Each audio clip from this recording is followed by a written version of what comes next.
नमस्कार, the UP खबर देख रहे हैं आप और मैं हूं आपके साथ आदर्श। 90 का दशक देश की सियासत के साथ अपराध की दुनिया में भारी उथल पुथल मची हुई थी। अंडरवर्ल्ड और बाहुबलियों का बोलबाला था। उत्तर भारत के यूपी बिहार जैसे राज्यों में मर्डर और किडनैपिंग की घटना आम हो चुकी थी। इन्हीं वजहों से यूपी में एसटीएफ का गठन भी हो गया था, लेकिन अपराध यूपी में फैलता ही जा रहा था।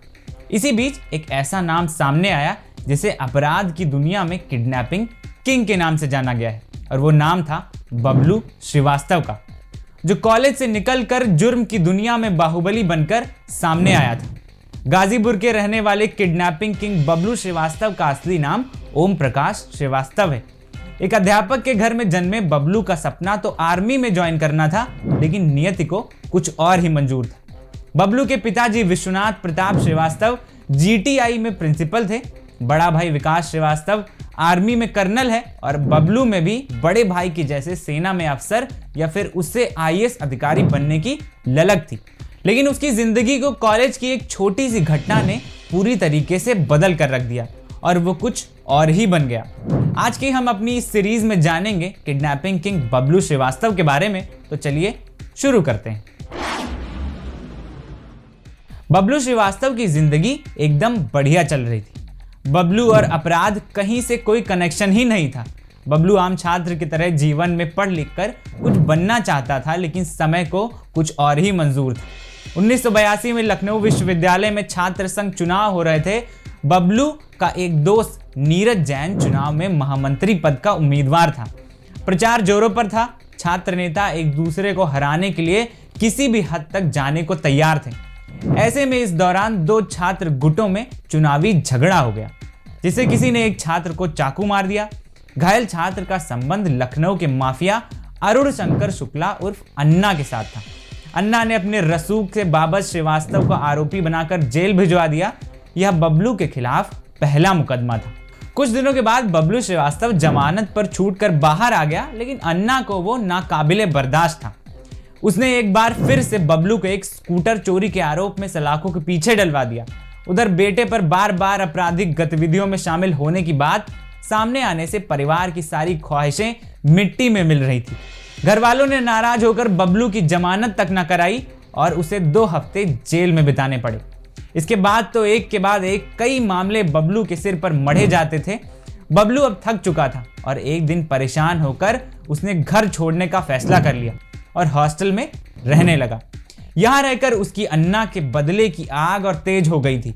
इसी बीच वह अन्ना के विरोधी रहे माफिया रामगोपाल मिश्र के संपर्क में आ गया था। यही वो वक्त था जब बबलू ने अपराध की दुनिया में कदम रख दिया था और फिर यहां से उसने कभी पीछे मुड़कर नहीं देखा। अब बबलू जयराम की दुनिया का बेताज बादशाह बनने की राह पर था। यूपी, बिहार, महाराष्ट्र, बंगाल तक वो बड़े बड़े अपराध को अंजाम देने लगा। अपहरण की दुनिया में तो उसके नाम का डंका बजता था। इस दौरान पुलिस ने बबलू के खिलाफ कई अपहरण और फिरौती के मुकदमे भी दर्ज किए। जुर्म की दुनिया में लोग बबलू को किडनैपिंग किंग के नाम से जानने लगे थे। 1984 से शुरू हुआ बबलू का आपराधिक ग्राफ तेजी से बढ़ता ही जा रहा था। उसके खिलाफ उत्तर प्रदेश समेत कई राज्यों में अपहरण, फिरौती, अवैध वसूली और हत्या जैसे संगीन मामले दर्ज हो गए। 1989 में वह पुलिस से बचने के लिए चंद्रस्वामी से मिला, लेकिन उसके साथ बबलू की ज्यादा नहीं बनी। बबलू वहां से नेपाल चला गया और कुछ साल वहां रहने के बाद 1982 में दुबई जा पहुंचा, जहां नेपाल के माफिया डॉन और राजनेता मिर्जा दिलशाद बेग ने उसकी मुलाकात अंडरवर्ल्ड डॉन दाऊद इब्राहिम से करा दी। अंडरवर्ल्ड डॉन दाऊद का हाथ सिर पर आने से बबलू श्रीवास्तव की ताकतें और बढ़ गई थी। यूपी क्या, देश के बाहर भी बबलू के गुनाहों की गूंज सुनाई देने लगी। यूं तो अपने आपराधिक जीवन में बबलू श्रीवास्तव ने ऐसी कई घटनाओं को अंजाम दिया था जो किसी थ्रिलर फिल्म स्टोरी से कम नहीं थी, लेकिन पुणे में additional police commissioner L D Arora की हत्या के मामले में बबलू का नाम सुर्खियों में छा गया था।